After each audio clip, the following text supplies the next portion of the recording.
इयम् आकाशवाणी सम्प्रति वार्ताः श्रूयन्ताम्। प्रवाचकः पुनीतत्रिपाठी।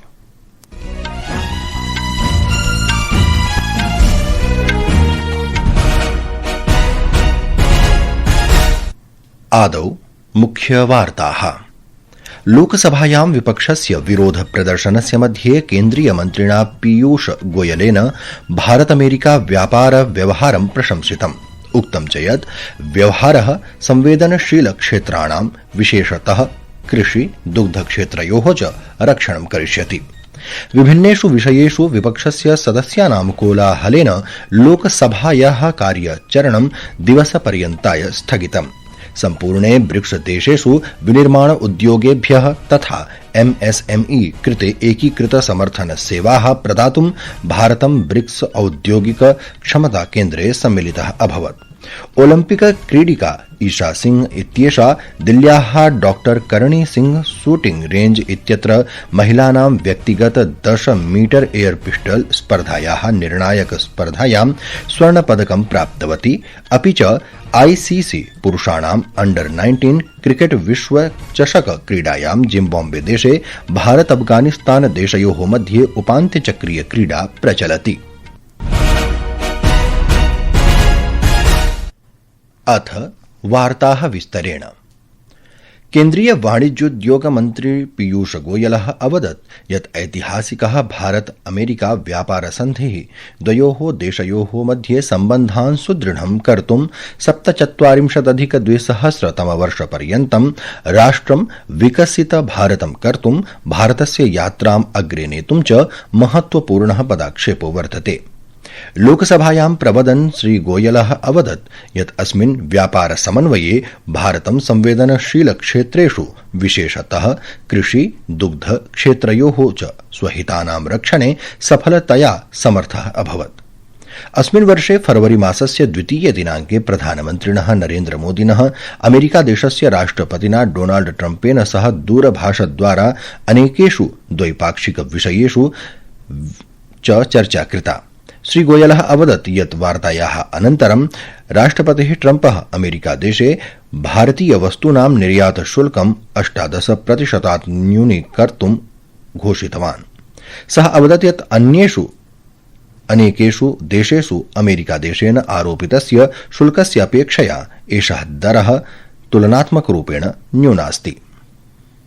2 फरवरी 2026 को प्रधानमंत्री जी और अमेरिकी राष्ट्रपति डोनाल्ड ट्रंप ने द्विपक्षीय और अंतर्राष्ट्रीय महत्व के कई मुद्दों पर फोन पर चर्चा की। इसके बाद राष्ट्रपति ट्रंप ने अमेरिका को किए जाने वाले भारतीय निर्यात की दर घटाकर 18% करने की घोषणा की।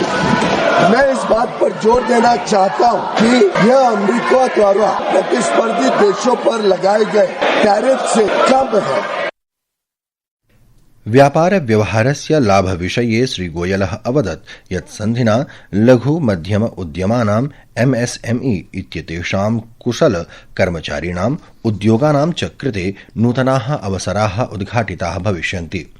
मन्त्रिणा सभायां सूचितं यत् प्रायः 1 वर्षं यावत् बहुवारं चर्चायाः अनन्तरं द्वैपाक्षिक व्यापार सन्धेः अनेकानि प्रमुखानि क्षेत्राणि जित्वा च अयं व्यवहारः सम्पन्नः अभवदिति।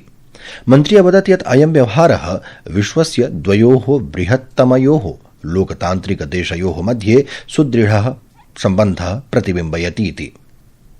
यह समझौता भारतीय निर्यातकों को विशेष रूप से श्रम प्रधान क्षेत्रों और विनिमय में महत्वपूर्ण तुलनात्मक लाभ भी प्रदान करता है। खाद्य और कृषि क्षेत्र में भारत की प्रमुख संवेदनशीलता का पूर्णतः ध्यान रखा गया है। साथ ही यह साझेदारी लघु और मध्यम उद्यमी MSME उद्यमियों, कुशल श्रमिकों और उद्योग के लिए नए अवसर खोलेगी। विभिन्नेषु विषयेषु सभायां विपक्षीय दलानां कोलाहलेन लोकसभायाः कार्याचरणं दिवसपर्यन्ताय स्थगितम्। तृतीयस्य स्थगनस्य अनन्तरं सायं 5:00 यदा सभा पुनः समागता तदा कांग्रेस, टीएमसी इत्यादीनि विपक्षिदलानि सर्वकारस्य विरुद्धं कोलाहलं कृत्वा केन्द्रे आगतवन्तः। पीठासीन अधिकारिणः आग्रहम् अपि व्यर्थं जातम्। अत्रान्तरे राष्ट्रपतेः अभिभाषणस्य धन्यवाद प्रस्तावस्य विषये राज्यसभायां चर्चा पुनः समारब्धा। सम्पूर्णे ब्रिक्स देशेषु विनिर्माण उद्योगेभ्यः सूक्ष्म लघु मध्यम उद्यमाय च एकीकृत समर्थन सेवाः प्रदातुं भारतं ब्रिक्स औद्योगिक क्षमता केन्द्रे सम्मिलितः। नवदिल्ल्याम् उद्योग प्रवर्धन विभागेन आन्तरिक व्यापार विभागेन च आयोजिते कार्यक्रमे सूचितं यत् भारतं BCIC मध्ये सम्मिलितः अभवत्। वाणिज्योद्योग मन्त्रालयः अवदत् यत् राष्ट्रिय उत्पादकता परिषद NPC इतीदं ब्रिक्स औद्योगिक क्षमतानां भारत केन्द्रम् इति निर्दिष्टम् अस्ति इति। प्रियाः श्रोतारः, संस्कृतवार्तायाः संस्करणमिदम् इदानीम् आकाशवाणीतः प्रसार्यते। सममेव अयं कार्यक्रमः आकाशवाण्याः अन्तर्जालपटले www.newsonair.gov.in इत्यत्र अथ न्यूज़ ऑन एआईआर चलदूरभाषीय तन्त्रांशे अपि उपलब्धो भविष्यति। ओडिशा राज्यस्य 6 दिवसीय यात्रावधौ राष्ट्रपतिः द्रौपदी मुर्मुः अद्य पवित्र पुरीनगरं सम्प्राप्तवती, यत्र सा भगवतः जगन्नाथ मन्दिरे पूजार्चनां कृत्वा पिण्डदानं कृतवती। प्रातःकाले राष्ट्रपतिः महत्वपूर्णे धार्मिक महत्वस्थले श्वेत गंगायां पिण्डदानानुष्ठानं कृतवती। ततः सा भगवान् जगन्नाथ मन्दिरं गत्वा प्रार्थनां पूजां च कृतवती। देवालय यात्रायां राष्ट्रपतिना सह राज्यपालः डॉक्टर हरिबाबू कंभमपति, मुख्यमंत्री मोहन चरण माझी च आस्ताम्। पुरीनगरं गत्वा राष्ट्रपतिः मयूरभंज नगरं प्रति प्रस्थितवती, यत्र सा ओडिशा प्रवासस्य भागरूपेण निर्धारित कार्यक्रमेषु भागं ग्रहीष्यति। गृहराज्यमन्त्री नित्यानन्द रायः अद्य पुनः उक्तवान् यत् सर्वकारः 26-2000 मार्च मासपर्यन्तं भारतं नक्सल मुक्तं कर्तुं प्रतिबद्धः अस्ति। तथा च अस्मिन् विषये प्रधानमन्त्रिणः नरेन्द्रमोदिनः नेतृत्वे अनेके उपायाः कृताः सन्ति। राज्यसभायां प्रश्नकाले प्रत्युत्तरे सः अवदत् यत् NDA सर्वकारस्य नक्सलवादं विरुद्ध शून्य सहिष्णुता नीतिः अस्ति इति। सः अवदत् यत् नक्सलवादस्य उन्मूलनाय 6 प्रायोजित योजनानां कार्यान्वयनाय 10,000 कोटि रूप्यकाणां प्रयोगः अभवत्। समाह्वानानां निराकरणे प्रारम्भिक सर्वकारस्य विफलतायाः प्रश्ने श्रीरायः अवदत् यत् 14-2000 प्राक् केन्द्र सर्वकारस्य अनुसारं दायित्वं केन्द्र सर्वकारस्य न अपितु राज्य सर्वकारस्य आसीदिति।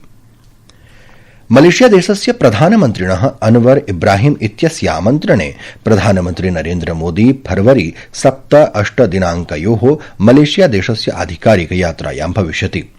24-2000 अगस्त मासस्य भारत मलेशिया द्वैपाक्षिक सम्बन्धस्य व्यापक सामरिक सहभागित्वस्य उन्नतेः अनन्तरं प्रथमम् अपि च मलेशिया देशस्य प्रधानमन्त्रिणः मोदिनः एतत् तृतीयं भ्रमणं भविष्यति।